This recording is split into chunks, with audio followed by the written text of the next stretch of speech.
மயிலாடுதுறை கிட்டப்பா அங்காடி அருகில் மயிலாடுதுறை மாவட்ட அனைத்து தொழிற்சங்க கூட்டமைப்பு சார்பில் மக்கள் விரோத தொழிலாளர் விரோத கொள்கைகளை கண்டித்து நாடு தழுவிய கண்டன ஆர்ப்பாட்டம் நடைபெற்றது.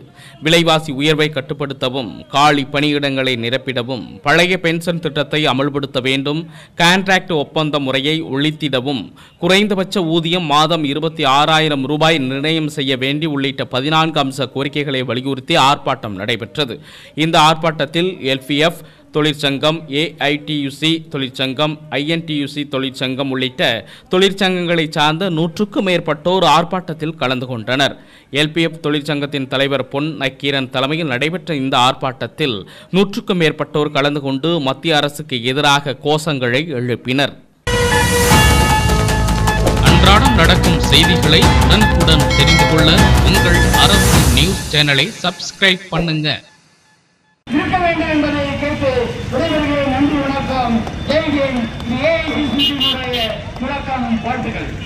தொழிற்சங்கங்களுடைய நிர்வாகிகளே, தோழர்கள் அனைவருக்கும் மாவட்ட குழுவின் சார்பாக நன்றி வணக்கத்தை தெரிவித்துக் கொள்கிறோம்.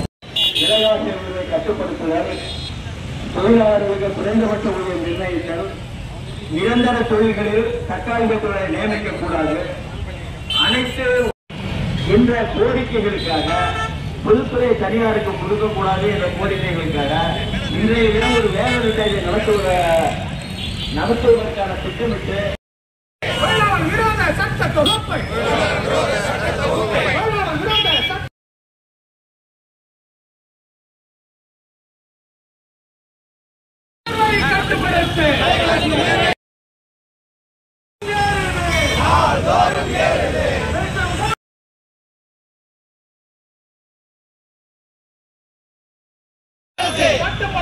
கட்டுப்படுத்து